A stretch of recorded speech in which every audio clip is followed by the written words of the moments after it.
साथ दीप्ति गोयल और आप देख रहे हैं ट्रू इंडिया न्यूज। आइए रुख करते हैं अब खबरों की ओर।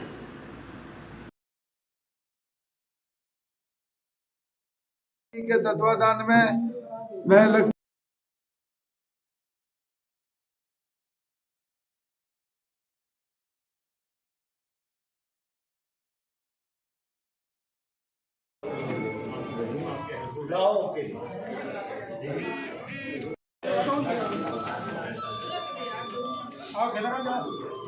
दूसरे का राजस्थान दलित समाज द्वारा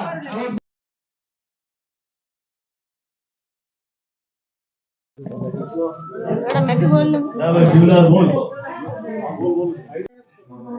ट्रू इंडिया के लिए मैं आनंद कल्ला। बात आज राजस्थान दलित समाज सम्मान संघर्ष समिति, जहां जिला शाखा रक्तदान और विशाल रक्तदान शिविर का आयोजन कर रही है और समाज सेवी श्री लक्ष्मण दास जी बागराना के 87वें जन्म दिवस के अवसर पर ऐसा हो रहा है और स्वयं लक्ष्मण दास जी हमारे साथ हैं। हम जानना चाहेंगे कि आज का जब ये रक्तदान शिविर किया जा रहा है तो लोग आगे आए और आपकी आज की ये जो पीढ़ी है वो बिल्कुल ऐसे ही रक्तदान करते रहे, क्या कहेंगे? देखिए सर कि आज जो ये रक्तदान का कार्यक्रम राजस्थान दलित समाज सम्मान संघर्ष समिति के तत्वाधान में रखा गया है, ये बहुत खुशी की बात है। देखिए जन्मदिन तो सभी लोग अपने अपने घरों में मनाते हैं और उससे कोई लाभ नहीं होता है, मगर ये जो रक्तदान शिविर साथ में रखा इससे लाभ होगा, क्योंकि जो आदमी जिसको ब्लड चाहिए उसका घर वाला भी ब्लड नहीं देता है, वो भी रिफ्यूज कर देता है कि मेरे पास ब्लड नहीं है। मगर उन दानदाताओं उन भामाशाहों को मैं बहुत बहुत धन्यवाद बधाई देता हूँ कि वो औरों के लिए बगैर जानकार, कोई जान पहचान नहीं, ये ब्लड पता नहीं किसके काम आएगा, तो ये जीवन दान है, ब्लड दान नहीं बल्कि एक आदमी को जीवन दान है।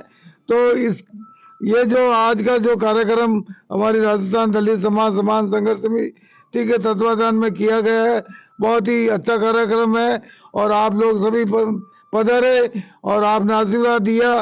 देखिए मेरी उम्र 86 पूरी हो गई है और 87 में मैं प्रवेश कर रहा हूँ, तो मैं ये समझता हूँ मेरी जिंदगी के अंदर कि आदमी कभी बूढ़ा नहीं होता है, उसका तन बूढ़ा होता है, मन कभी नहीं बूढ़ा होता है।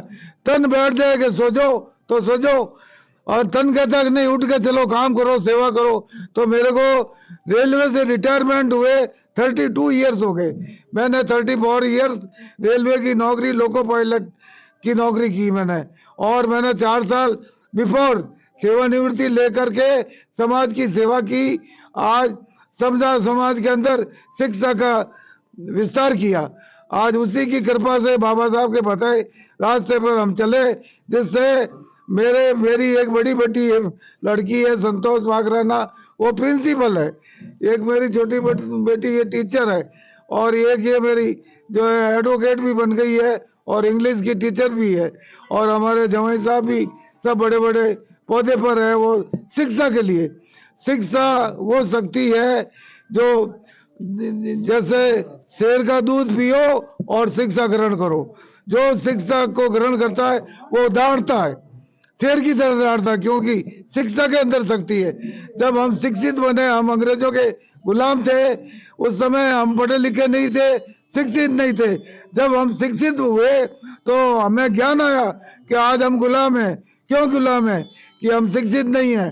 तो शिक्षा वो चीज है कि उन अंग्रेजों को ठोक करके भगा दिया, हमारे भारत को आजाद कराया, स्वतंत्र दिलाया।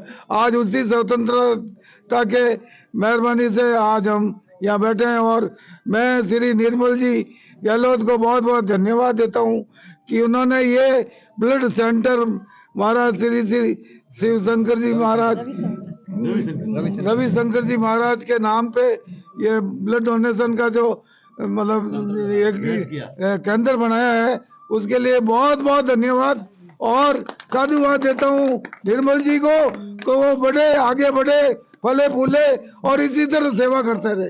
धन्यवाद। आज का जो ब्लड डोनेशन के लिए जो लक्ष्य निर्धारित किया गया है वो कितना है? किसका लक्ष्य? ये जो ब्लड डोनेशन है कितनी यूनिट का है? वो मेरा करीब 100 से ऊपर का था। अब ब्लड कितना हुआ ये मुझे अभी खबर नहीं लगी। बिल्कुल, खास तौर से जन्मदिन की हम आपके शुभकामनाएं देते हैं कि जहां 87वां वर्ष दिवस है तो 87 तो रक्त यूनिट बनती ही है, लेकिन उसके बाद जितनी अधिक होती है वो बड़ी महत्वपूर्ण बात है। बिल्कुल आपकी शिक्षा जगत से जुड़ी हुई बातों के साथ जिस तरीके से समाज को आगे आने की बात कही है, हम आपके जन्मदिवस की अपने चैनल के माध्यम से बहुत बहुत शुभकामनाएं और धन्यवाद देंगे कि आपने बड़ी बहुत बात कही जो शिक्षा को आगे लाने और बच्चियां भी आगे आ रही है। हमारे साथ लक्ष्मण दास जी की सुपुत्री एडवोकेट मंजू जी साथ में हैं। क्या सोचती हैं कि आज जब आपके पिताजी का 87वां जन्म दिवस मनाया जा रहा है, क्या कहेंगे? जी, आज मुझे अपने पापा का 87वां जन्मदिन देखकर राजस्थान दलित समाज संघर्ष समिति की तरफ से जो मनाया जा रहा है उनको देखकर बहुत ही खुशी हो रही है आज। और जो आज जिन्होंने रक्त दिया है उन सभी रक्तदाताओं का मेरा बहुत दिल से आभार है। और आज जब मैं यहाँ आई और देखा कि इतने सारे सब आ रहे हैं और ये जो सब आ रहे हैं ये निस्वार्थ भाव से आ रहे हैं, इन्हें किसी ने इनविटेशन नहीं दिया होगा, सिर्फ जो समाज ये संघर्ष समिति है इसका बैनर देखा होगा। और जो भी आज यहाँ आए हैं पापा का सम्मान करने वो सभी निस्वार्थ भावना से आए और इसे देखकर मुझे बहुत प्रसन्नता हुई। जब मैंने बचपन से देखा है कि पापा किस तरह संघर्ष करते थे, जो इन्होंने एक अपने मेघवाल समाज छात्रावास है वहां पर मसूरिया में उसकी नींव रखी, तो ये बहुत दिन घर से बाहर रहते थे और जो सबसे ज्यादा इनके बाहर रहने में जो सपोर्ट रहा है, सब कुछ किया है, वो शायद जितना त्याग मेरी मम्मी ने किया है ना वो त्याग शायद कोई नहीं कर सकता। और आज जैसे ही मैं यहाँ आई और ये भरा हुआ माहौल देखा और सबको देखा ना तो मम्मी की बहुत ही याद आई है कि इस सब में जो पापा आज इतना समाज सेवा कर पाए ना इसमें मेरी मम्मी का योगदान है। पापा बहुत दिन उस हॉस्टल के लिए चंदे के लिए जाते थे, घर से बहुत दिन बाहर रहते थे, फिर हम कहते पापा आप हम पर तो कभी ध्यान देते नहीं हो। पापा कहते थे कि अपने बच्चों के लिए तो सभी जीते हैं, मुझे समाज के लिए जीना है। और आज जैसे सभी यहाँ पर आए पधारे तो मुझे लगा कि नहीं मेरे पापा की सही सेवा ये समाज सेवा सफल हुई है और मुझे मतलब बहुत खुशी हुई है। जब कभी है ना मतलब मैं थक जाती हूँ तो मैं अपने पापा को देखती हूँ ना कि मैं थक जाती हूँ, मैं इस उम्र में थक जाती हूँ तो मुझे मेरे पापा का चेहरा सामने याद आ जाता है। अरे पापा तो अभी इस उम्र में दौड़ रहे, इस उम्र में उठ जाते हैं तो मैं क्यों नहीं उठ पाती हूँ। तो ये जो मेरे पापा का संघर्ष है ना तो इसको जो ये इस उम्र में दौड़ते हैं तो ये मेरे लिए प्रेरणा है। तो बहुत ही होता है आज इस उम्र में वो पापा जो एक्टिवा चला लेते हैं तो मेरे भतीजे चिंता करते हुए सीधा मेरे पास फोन करते हैं कि बुआ देखो ना दादा स्कूटी लेकर चले गए। फिर मैं कहती हूँ बेटा आप चले गए तो आप मत रोको, उनके दौड़ने दो। अब जो उनके दौड़ने की शक्ति है शायद कहीं प्रकृति ने उनको दी है, शायद इंसान के बस में तो इतना नहीं होता है, ये उनके प्रकृति का वरदान है। तो आप मत चिंता करो, कुछ नहीं होगा। हमेशा अक्सर मेरे भतीजों का फोन आता है बुआ देखो वो दादा चले गए स्कूटी लेकर, अब क्या करें। कोई बात नहीं, गए तो आप जाने तो उनको समाज सेवा करने का है तो हम उन्हें नहीं रोक सकते। बहुत वो भी चिंता करते कभी कभी के दादा चले अभी आए नहीं घर पे। मैंने कहा नहीं, उनका ये प्रकृति का वरदान है, सेवा के लिए शायद उन्होंने जन्म लिया है। और उन्होंने मतलब हर एक कोरोना में पापा के पास व्हाट्सएप नहीं है, ये कोरोना में घर रहते थे तो बोरानाडा में लोग जब घर में थे उनके पास कुछ खाने का नहीं था, मेरे पास कॉल आता था बेटी तेरे पास व्हाट्सएप है ना, इनका हर मैसेज वगैरह मेरे पास आता है, तेरे पास व्हाट्सएप है, उनको मैसेज भेज जिनको खाने का नहीं मिला, उनको ये कर वो नहीं मिला। मतलब कोरोना में ये बाहर नहीं निकल पाते थे लेकिन इतने चिंतित थे कि मतलब ये अगर इनको बस में होता ना तो शायद ये दौड़ लेते, सरकार से भी सामना कर लेते, लेकिन इनको घर वालों ने भी जकड़ रखा था कि नहीं। और बाहर भी इतनी बंदी से थी तो इतनी चिंता रहती थी नहीं, वो उधर वो एक शायद है कहीं एक कॉलोनी और वहां पर लोगों का खाना नहीं पहुंचा, वहां 2 दिनों से भूखे है बेटा। तो किसी वो मेरे को पता नहीं कहाँ का एसपी के किसी के मतलब कलेक्टर के नंबर भेजते यहाँ पे मैसेज करके इस कॉलोनी में नहीं गया खाना, यहाँ नहीं गया। तो मैं भी ना मतलब हर समय पापा का जब भी मैसेज वगैरह आता है तो मैं वो आगे फॉरवर्ड करती हूँ। पापा के पास है नहीं व्हाट्सएप चला नहीं पाते तो मतलब मेरे मतलब बहुत ही संघर्ष किया। और आज मैं फिर एक बार दिल से सबका जो भी यहाँ पर आए पधारे किसी कारण नहीं भी आ सके उन सबका आभार व्यक्त करती हूँ कि वो आज पापा को मतलब विश करने के लिए आए।